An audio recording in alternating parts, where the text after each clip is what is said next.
भक्त भगवान एक देह एक आत्मा भिन्न नुहे यह जे श्रवणे शुणे से ही मोक्ष हुए। हे सज्जन माने एठारे अति सुंदर भाव में वर्णना कराई जो विषय वस्तु को आम मैंने आज पर्यंत शुणी आसचे मालिका अमृत चैनल माध्यम जड़े भक्त अंगरे स्वयं भगवान आसवे भक्त भगवान एकांग हेबे कली शेष भक्त भगवान एकांग ही आसी धरापृष्ठ लीलाखेला करेंगे भक्त आग आसवे समय अनुसार भगवान अंगरे आसवे एमती अनेक कथा अपर्याप्त कथा आपण मान पाखे मु उपस्थापन करी भक्त भगवान महामिलन को नहीं महासंगम को नहीं से कथा ये वर्णना कर जदिओ भक्त आग आसी जन्म नहीं साधारण मानव भाव में स्वयं भगवान जे कोटि ब्रह्मांडर ठाकुर महाप्रभु श्री जगन्नाथ समय अनुसार अंगरे आसवे जदिओ से दुई देह होइके आसवे भक्तर देह अलग स्थूल देह स्वयं भगवान शून्य देह किंतु एठारे कहउछि भक्त भगवान एक देह एक आत्मा से दुई जनकर एक देह आउ एक आत्मा भिन्न नुहे से दी जन भिन्न कदापि नुहंती यह जे श्रवणे शुणे से ही मोक्ष हुए। यही कथामृत को यही विषय अमृत को यही लीलामृत को जे श्रवण रे नित्य शुणिब से मोक्ष प्राप्ति हेबो अंतिम काल रे मोक्ष लाभ करियो बोली ठीक कहा जाइछि। ताहांकु जे मूढ़ मते भिन्न भिन्न करे से ही बड़ महापापी अटे संसारे तांकु जे मूढ़ मते भिन्न भिन्न करिवो जे कहबे जे नाही भक्त जणे भगवान आउ जणे भक्त अंगरे भगवान केमिति आसी परिबे भक्त भगवान केमिति एकांग होई परिबे केमिति एकांग होई कि लीलाखेला करिवे ए कथा कदापि संभव परनु। ए सब तर्क वितर्क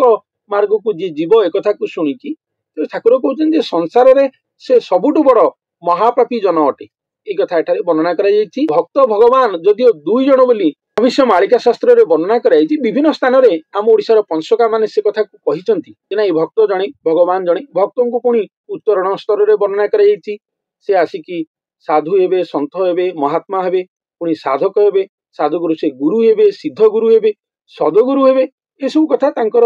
आध्यात्मिक उत्तरण प्रक्रिया कुहाई। सर्वशेष गुरु बोली वर्णना कराई गुरु अंगरे स्वयं ठाकुर आसवे गुरु भगवान एकांग हेबे गुरु ठाकुर लीलामृत हेबो तेणु सी आग जन्मिकी आसवे समय अनुसार ये आसी लीलाखेला करेंगे स्वयं भगवान तापर समय अनुसार को आसवे ये जदिओ दुईटी कथा होची किंतु भविष्य मालिकार लिखा अच्छी जे ए सर्व एक ब्रह्मरस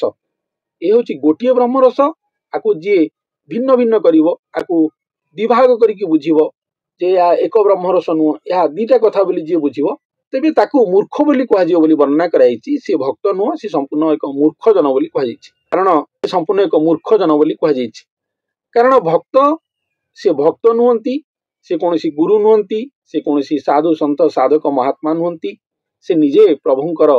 देवात्मा अंश बा स्वयं अंश कलेवर स्वयं देवात्मा अच्युत अटंती से निजे ही नारायण अटंती से निजे ही श्री विष्णु कलेवर अटंती से स्वयं निजे मानव विष्णु अटंती स्वयं ठाकुर को कोटि ब्रह्मांडर ठाकुर को निराकार भगवान को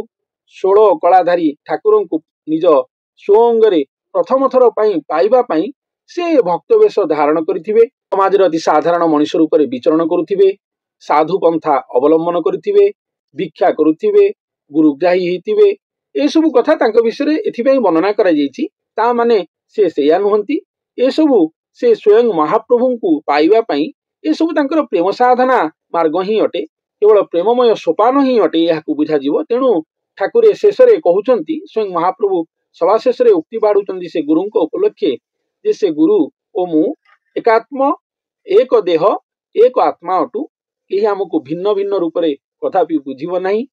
जी बुझिब सी मूर्ख अटे ए संसार रे सबुठु बड़ से महापापी अटे आमे दिजण ही एक अटु। ए कथामृत ए लीलामृत को जे श्रद्धा भक्ति प्रभुपाद रे समर्पित मनोभाव जे श्रवण करिवो से निश्चय अंतिम काल रे मोक्ष प्राप्त हो बोली एठारे अति सुंदर भाव में वर्णना कराइछि। लोके जानिबाकू दुई अंग सिना मुही जानिबाकू नहीं स्वयं महाप्रभु एटी कहउचंती से गुरु को बा महापुरुषों को कहउचंती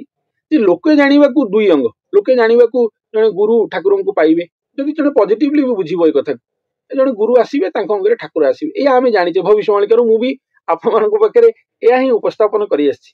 जने गुरु आसीबे तांको अंगरे स्वयं भगवान आसीबे लोके जानिबाकू दुई अंग सिना मुही जानिबाकू नहीं ठाकुर कहउछन लोक जानिबाकू सिना दुई अंग किंतु मु जानिबाकू ए कथा नहीं आमे दुई अंग नुह आमे एक अंग ये जानिबाकू एक अंग सिना अचिंत्य कारण यही ठाकुर एटी कहउछन पुनी आउ थरे कहउछन आहुरी संस्कृत कथा को एटारे वर्णना करूछन जे मु तो जानिछि जे तो मु स्वयं भगवान मु जानिछि जे आमे दी जण नुह आमे दी जण जणे एक ही महाशून्य धाम रे थिले सेठू आपण च्युत होइकी आसिले अंश रूप रे एटी गुरु बनिचंती मु समय अनुसार आसिली पुणी आमे एक हेले तेणु आमे जणे दी जण नुह ए कथा मु जानिची ए कथा आपण भी जानि परिले बा जानिछंती मते पाइला परे आमे दी जण नुह तुम्भे जानिबा को एक अंग सिना तुम्हें भी जानिबा को एक अंग आमे दी जण नुह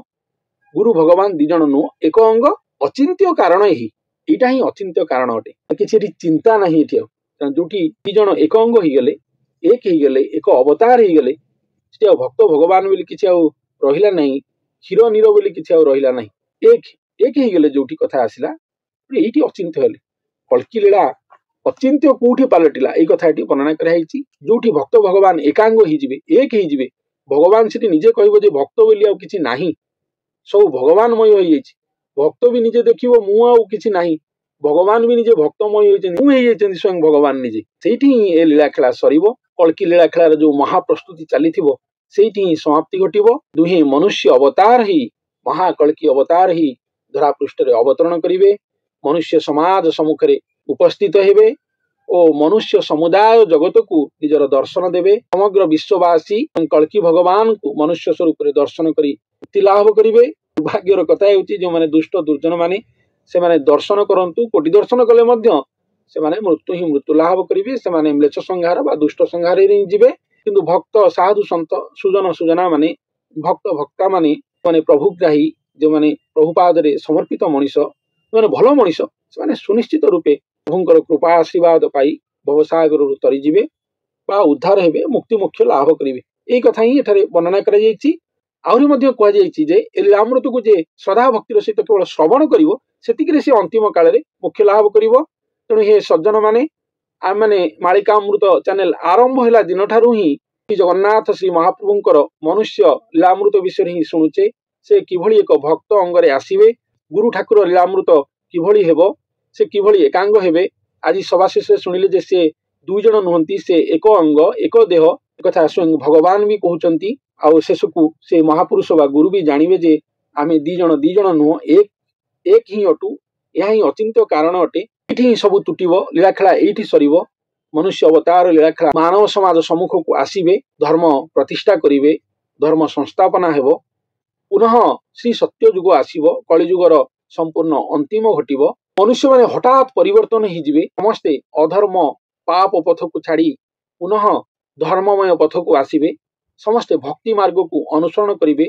गुरु ठाकुरंकर लीलामृत को श्रवण करिवे समस्ते तांको भक्ति आराधना रे समय काटिबे धर्म मार्ग रे मन देवे यह ही श्री सत्य युग अटे हठात परिवर्तन घटिबो सर्वत्र रे भविष्य मालिका रे एई कथा ही उल्लेख रहिछि तेबे ए सबु कथा सेबे घटिबो जेबे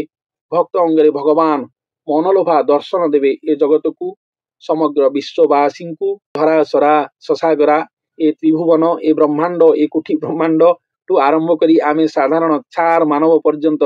अपेक्षा करिछे महाप्रभुंकर नर अंगरे महादर्शन लीला को से आसी दर्शन देवे चिन्हैबे भक्त को और स्वयं भगवान भी चिन्हा पड़िबे सेठी सेही महामुहूर्त धरा पृष्ठ रे केबे आसीबो ताहार गणना को ज्योतिष पाखरे नाही को देवता पाखरे नाही को देवी पाखरे नाही को मनुष्य पाखरे नाही को असुर पाखरे नाही कहा पाखरे बोली कहा पाखरे नाही केवल स्वयं भगवान को पाखरे ही रहिछि सेही महागणनार महाज्योतिष स्वयं महाप्रभु ही अटंती से जेबे उन्मोचन करिवे सेबे ही समस्ते जानिबे ए लीलाखेला को तेबे से दुहे दुई नुहंती एक अटंती एक देह एक आत्मा अटंती जो भक्त माने सज्जन माने यह ही बुझी पारिबे से माने ही मोक्ष पाइबे बोली एठारे वर्णना करा जायछि जो माने ए सब को बुझी पारिबे नहीं तर्क वितर्क मार्ग को जिवे से माने संसार रे सबुठु बड़ महापापी रूपे परिगणित हेबे महाप्रभुंक दृष्टि रे यह ही आजिर अध्याय अटे तेबे आजि पई एतिकी मोर आगामी अध्याय रे आउ किछि नूतन मालिकामृत सहित आपण मानक पाखरे उपस्थित हेबी धन्यवाद।